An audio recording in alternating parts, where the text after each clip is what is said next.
Dans cette vidéo, nous déterminons l'intervalle de fluctuation pour une variable grand X de loi normale de paramètres mu et sigma 2. Qu'est-ce que ça veut dire? Eh bien, on fixe alpha, réel strictement positif, plus petit que 1, petit, et on cherche un intervalle centré autour de mu, donc de la forme mu moins b, b va dépendre de alpha, mu plus b, tel que la probabilité que x appartienne à cet intervalle vaut 1 moins alpha, c'est-à-dire grand. Alpha est petit, je dessine la courbe de la densité, donc ouch, c'est pas joli, tant pis.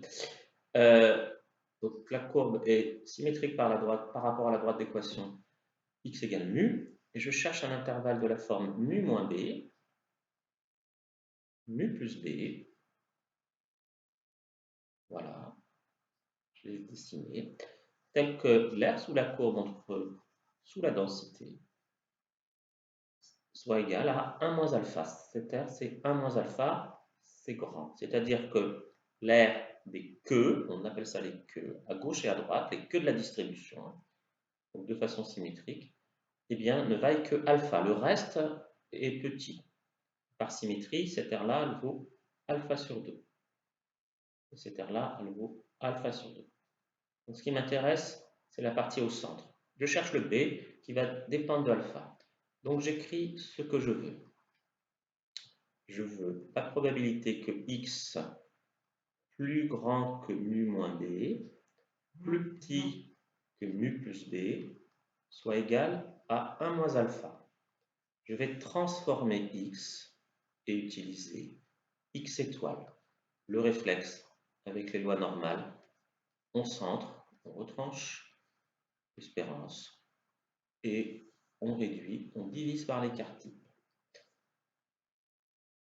Donc la probabilité cherchée se transforme. Je retranche à gauche et à droite mu, donc il reste à droite b, à gauche moins b, et je divise par sigma. J'ai le droit, parce que sigma est strictement positif. Cette probabilité, elle vaut toujours 1 moins alpha. Ce que j'ai transformé, c'est l'événement. Maintenant, eh bien, au centre, on a exactement la variable x étoile. Et puis, on a deux nouvelles valeurs qui, elles, sont symétriques par rapport à 0, b sur sigma et moins b sur sigma. On utilise la fonction de répartition de la loi normale centrée réduite qui s'appelle grand phi. La probabilité que la variable prenne ses valeurs entre a et b, c'est la fonction de répartition au point b moins la fonction de répartition au point a. Ici, b c'est b sur sigma, si je puis dire, et a c'est moins b sur sigma. Voilà, l'inconnu là-dedans c'est b. On utilise de façon systématique la propriété que phi de moins x, c'est 1 moins phi de x. Donc phi de moins b sur sigma, c'est 1 moins phi de b sur sigma. On a donc 2 fois phi de b sur sigma, moins 1 doit être égal à 1 moins alpha. Donc les 1 ne se retranchent pas, ils vont s'ajouter. Ce qui donne 2 phi de b sur sigma égale 2 moins alpha. Et là, on divise par 2. Donc, on fait bien attention parce que ça fait 1 moins alpha sur 2. Le demi ne porte que sur le alpha. Ce n'est pas 1 moins alpha sur 2, c'est 1 moins alpha sur 2.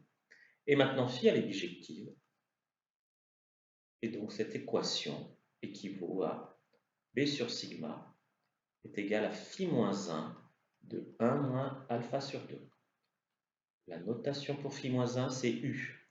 On ne met pas les parenthèses, on n'écrit pas u2, 1 moins alpha sur 2, on met u 1 10, 1 moins alpha sur 2. Pourquoi? Pour alléger les notations.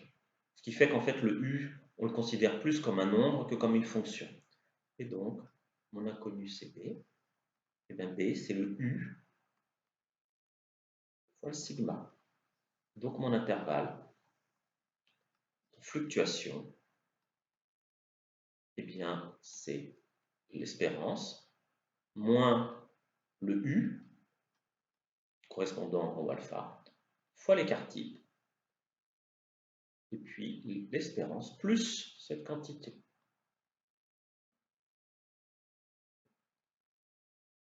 Il faut savoir rétablir cet intervalle de fluctuation. Et donc, en particulier, si alpha égale 0,05, donc je cherche un intervalle de confiance à 95%, comme on dit. Donc je cherche un...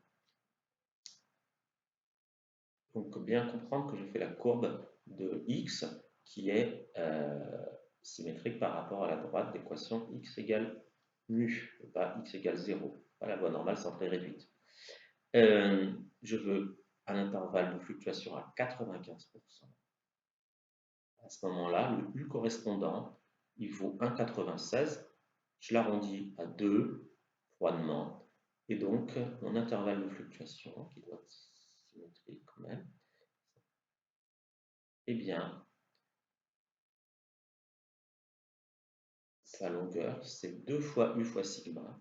Ça nous fait 4 sigma entre mu, l'espérance, moins 2 fois l'écart type, l'espérance plus 2 fois l'écart type. J'ai 95% des valeurs. La probabilité que ma variable normale prenne ces valeurs entre la moyenne, l'espérance, plus ou moins 2 fois l'écart type, c'est 95 chances sur 100. La probabilité, c'est 0,95. C'est tout.